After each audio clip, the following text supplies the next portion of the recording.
Greetings and welcome back to room 303 in the Harvard Classics lectures. This is lecture number 67 from the Harvard Classics, volume number 8, 9 Greek dramas. And we now are working with Euripides' classic, The Bacchae. Maybe the most disturbing of the Greek dramas, maybe the last of the Greek dramas. There's some debate about this one. It might be the play that ended all Greek tragedy. Certainly it's one of the most confusing and difficult to interpret plays that I have ever taught, and I will try and share why that's the case.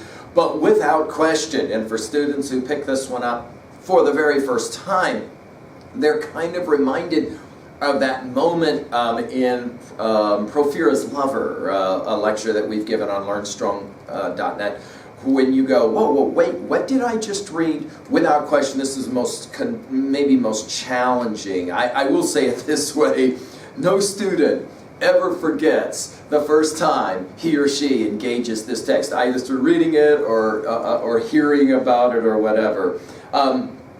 It is also, I believe, the greatest drama about drama. In the same way that we said, for example, that Shakespeare's Hamlet is that amazing play that actors and people of the stage love to study and critique because there's so much about acting and critiquing. Don't out Herod and all of that in that play.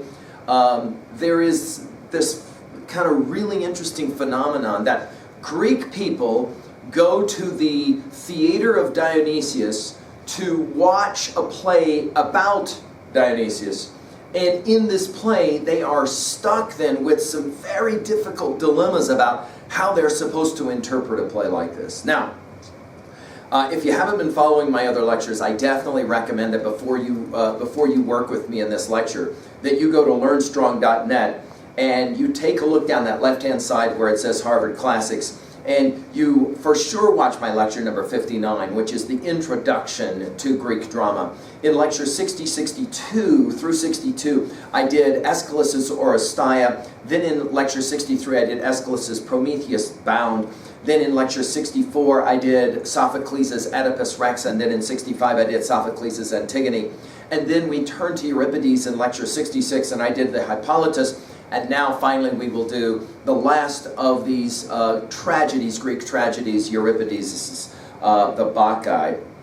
Also, find at LearnStrong.net, if you didn't follow with me, Edith Hamilton's mythology lectures down the left-hand side. For sure, I would recommend that you watch Lecture 9, which is The House of Cadmus. And also, I recommend that you watch Lecture 3, where I give some outlining of Dionysius or Bacchus. And that way, when you pick up this text, you're ready to go. Now, I've said this in other lectures. I will for sure say this in this lecture. I do really recommend that you pick up the Bacchae and try and read it on your own, with notes, without notes, however you want to do it. And then come to my analysis here as a help to your study. Now, obviously, you can just watch this lecture if you want, or flow this lecture if you want, to be able to know what happens in this really disturbing play. But it will, I think, be better for you if you try and read it on your own first. Now, just to remind, we've said this throughout all of our Harvard Classics lectures, two important elements in our study in 303. One is learning theory. Remember, we are always going to argue that if we're going to learn anything, it's not just memorizing what happens in a text or whatever, but rather we're attempting to connect new information to old information in meaningful ways. Now, the way that we do that through our reading is through an annotative approach that will respond to three guiding questions. At level 1, as I will reference it, what does the text say? Here we're just summarizing. At level 2, what does the text mean? Here at 2A, themes, messages, and in 2B, rhetoric. Not what, for example, Euripides will say, but how Euripides will say it. And there we're going to focus, as we've been focusing on all of these lectures on tragedy, on two things. We're going to look at symbols that are important, key symbols, and we're going to see several of them in this text. And then the primary conflicts. And boy, oh boy, if ever there was a play with conflict, this is certainly going to be that play. And then finally at level 3, if level 1, what does the text say? At level 2, what does the text mean? At level 3, how can I relate to a text like this? That's the key for our learning. At 3A, we ask you to relate to other texts that you know and of course the world that you live in. And then finally, and most significantly, we're going to challenge you, and I think you will be challenged at the end of this study, to somehow relate to this text personally yourself. With that in mind now, let's turn to what most people have to say about the biography of Euripides. Now, I gave quite a bit of that in my last lecture, so I'm not going to say a lot about Euripides and the biography here. Most scholars, however, will say that Aeschylus and Sophocles could have never written the play The Bacchae, for reasons that we will obviously get into as we do this, right? This one is written at the very end of Euripides' life. He's in Macedonia at the time. He's already left Athens. 408 to 406 BCE. It's performed, the play is actually performed after his death in 405 BC. And I like you to write down that date, because think of it, that's 5 to 6 years before the death of Socrates in 399. And I think the death of Socrates is significant in our study of the Bacchae. In fact, I'm going to try and make some observations about the ways in which this play will inform the death of Socrates. The Apology, as we know of it, of course, is the one from the Harvard Classics we covered, as well as the Phaedo with, you'll remember, the Crito in between those, and we've given those lectures already. And I think as well we're going to look at a text like St. Augustine's Confessions, where he talks about how he loved to go to the stage and see the plays. And it has to be the case that St. Augustine knew this play, no question, as well as all the other texts that we've been working with, these plays that we've been working with. And St. Augustine comes to his Christian theology, and he is aware that already there's all kinds of interesting overtones. So we're going to make some observations that are not just Socratic, but as well Christian, as we make some references in this text, right? The challenge of this play, let's put it in our notes now. I'm going to come back to it throughout the lecture, and for sure at the end of the lecture, is how to interpret this play. For example, is Euripides in this play going to argue for or pro-religion? That is to say, you always must honor the gods.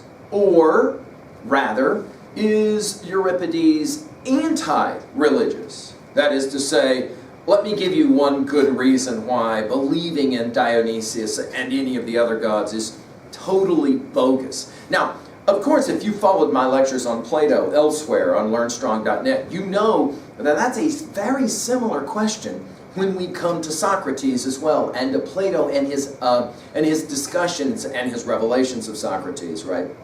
Now, let's follow this tragic story, the story of Pentheus, the king of Thebes, Agave, his mother, and Dionysius, the god of what is often referred to as wine and revelry. Think Spring Break, MTV's Spring Break, when you hear the word revelry. But there's a whole lot more to Dionysius, as I say in my Hamilton's Mythology lecture number 3. There's a whole lot more to Dionysius than just simply getting drunk and hooking up. He is the god of growth. He is the god of all things dynamic and growing. And, of course, most importantly, in many ways for appreciating this play, he's the god of theater.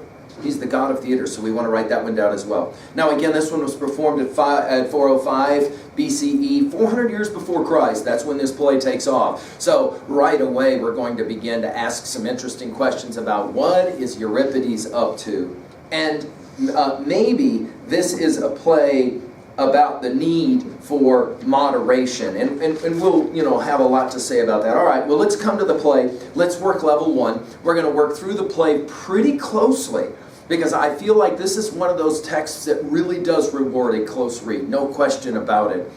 And we'll begin right away. When we open the scene, we see the speaker, Dionysius, very similar to the fact that Aphrodite is the speaker at the beginning of Euripides' Hippolytus, the text that we just finished, where she basically says, Hippolytus has not shown me appropriate respect. I'm going to jack his life, and by the end of the day, he's going to be dead.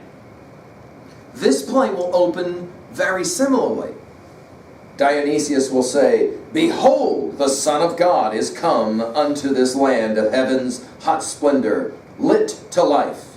when she of Thebes, even I, Dionysius, whom the brand who bore me, Cadmus's daughter, Semele, died here. Now, Semele and the story of Semele is going to factor heavily from the very beginning. We've got the idea of gods, namely Zeus, sleeping with virgins, namely Semele. And of course, usually when this happens in mythologies, it's not a pretty picture. Of course, sometimes it works out, depending on how you define working out. A classic example will be Dionysius. Well, Cadmus had a daughter named Semele. Zeus is into her. They hook up. Hera, Zeus's wife, is mad. Hera whispers to Semele, hey, why don't you ask to see Zeus in all his glory? Semele makes Zeus promise, and then of course when Zeus produces his lightning bolt and all of that, and she sees Zeus, she's burned to a crisp. She's carrying a child, and Zeus will take that child, fold that child into his thigh, and then when the child comes to term, the child is born as Dionysius. Now, of course, already we're making some observations between two children of Zeus that are born in bizarre ways. You'll remember that Athena, who we've already spoken about, comes from Zeus's forehead, full-blown. Dionysius will come from Zeus's thigh. Okay, now closer to the regions where sex takes place and all of that. So the head versus the heart of the emotions, that is to say passion and all of that, are obviously the poles on which this play is going to play its game, right? Now we find out very quickly that Dionysius has been hanging out in the East. Think foreign here, think Persia, think Turkey, think that area out to the east. And Greeks had a tendency to look down on those who were not Greek, right? Calling them barbarians was actually just a game about their language. That is to say, the language of foreigners. They babbled, if you will, and therefore they were barbarians. And so this is where Dionysius has been. And there, he has been worshipped, he has been referenced. Now, he's back home because he comes from Thebes. He's come back home and he's ready to show the Thebans that they should adopt his religion, that they should worship him. And these women that he brings with him, the Bacchants or the Maenads, are these women who go crazy and love to have this strange kind of mystery cult worship happening on the mountain. And so Dionysius says, I'm back. But I'm a little upset, he says, at Pentheus, and I'm a little upset at his mom, Agave, because along with Agave's sisters, Agave made fun of my religion and called into question whether, in fact, I actually was born of a god, or maybe Semele just made that story up. And so you have all this interesting tension right in the very opening of the play. And he says it, I'm going to teach a lesson. In fact, he says, and first of Helen's lands I cry this Thebes to awaken. In other words, I'm here to wake people up. Now, the term epiphany by scholars often gets used. It's a Greek term which means to show or to see. And we're going to see a lot of epiphanies. We're going to see a lot of different kinds of changes, transformations that will happen throughout the course of this play. But he says, I'm here to wake up Thebes and to give Thebes what they need. They have scorned me, and I'm going to make them pay for this. He continues by saying, thus shall this Thebes, how sore soever its smart, learn and forget not, till she crave her part in mine adoring. Thus must I speak clear to save my mother's fame and crown me here as true God, born of Semele to Zeus. Now, it of course will not be lost on us that a Christian reader like St. Agustin, of course, when he comes to a text like this, he is acutely aware that 400 years before Christ is born of the Virgin Mary, we've got Semele who will produce Dionysius, the Son of God. So from the very beginning, this is going to be a play for Christian readers from St. Augustine's time on that will create a little bit of problems for them as they read a play like this. But we understand the tension right away. Dionysius has shown up at Thebes and he has said, you people are going to learn to totally respect my religion. Now, of course, just to remember, we, if we're Greek, in 405 are watching a play in the theater for Dionysius, and during the Dionysian festival, which is to celebrate the god Dionysius. So in many ways, we have, of course, here an etiology of where the cult of Dionysius actually came from. Of course, the challenge is going to be by the end of the play, we're going to ask, dude, is Euripides for real here? Or is he kind of having fun with the whole mythology gig? Well, the god will finish by calling on the chorus to dance through the city on its way to the mountains. 15 women from the east. They're like groupies, we might think, for a rock star, if you've ever seen that kind of thing happening or you've heard about it, where a rock star, a famous musician, and everybody's just, crazy to want to see this type of thing. I'm reminded, I was once at an airport, I think it was in Tokyo at Narita once many years ago, and there was a rock band that came off the plane, and I had no idea, but there was just intense screaming all of a sudden, and just hundreds and hundreds of people just started running at these people, most of them young girls, and I immediately thought of the scene early on in the Bacchae, where these women are going to be whipped up into a frenzy, and they are going to go through the town, and they are going to convince other women of Thebes to participate in their Bacchanalian rites up on the mountain, where they do all kinds of crazy stuff. Don't worry, the play will get to it later, right? Now, of course, St. Augustine, we're familiar of St. Augustine from the Confessions. As we said, he's going to have to deal with this notion of Dionysius as a son of God. Zeus sleeps with the Virgin simile and is produced, and then the son of God does all kinds of interesting things in this play, which in some moments actually start to look something like Christ. And so, obviously, we've got issues that we're going to have to address, and any Christian theologian will tell you that it's always been the subject of some question. Why, for example, if Jesus Christ was born of a virgin, namely Mary, why Christ himself is purported never once to have talked about his own miraculous birth. Here, Dionysius will right away. And why, for example, the greatest theologian of the Bible, St. Paul, never talks about the virgin birth either as being a central argument for why one should believe in Christ. One key answer to that, by the way, is simply that a whole lot of people in the Greek-speaking world, they knew all about this idea about gods coming from other gods sleeping with virgins. And sometimes it didn't turn out so well. Most of the time, it didn't turn out so well.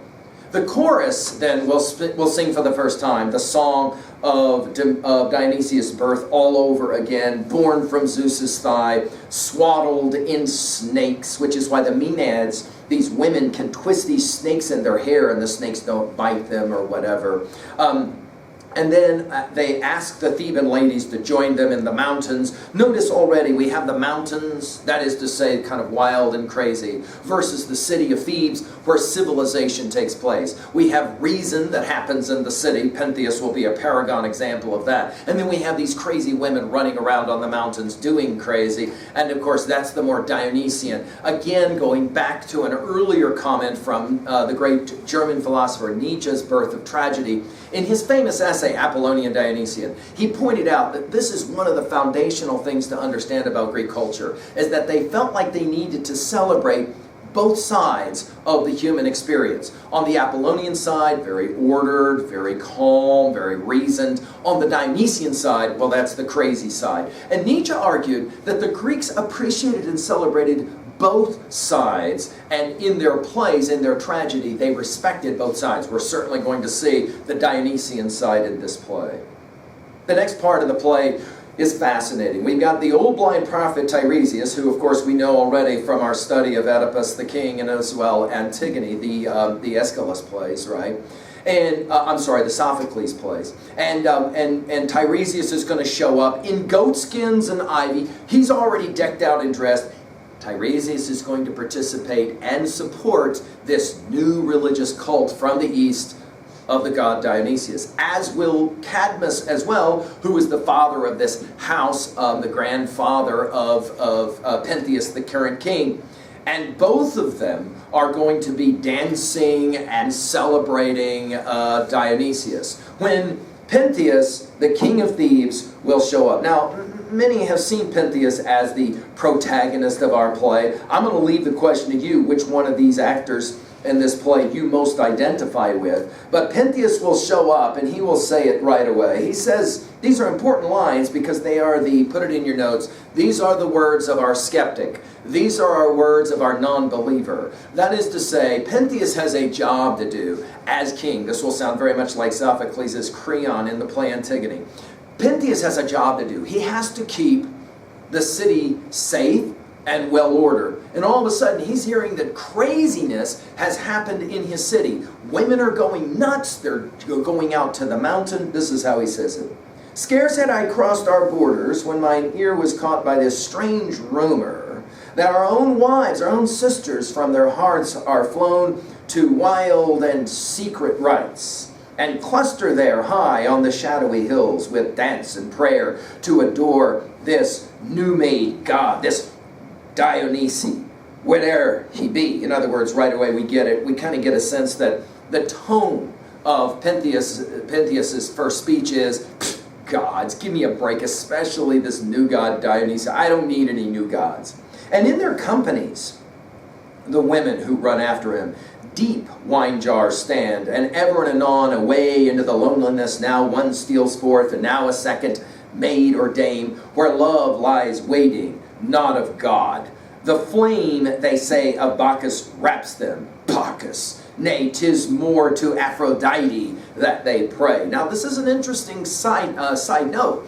Pentheus says this is nothing about a new god named Dionysus. This is just about wanting to have crazy sex after you get drunk, and that's all about Aphrodite, right?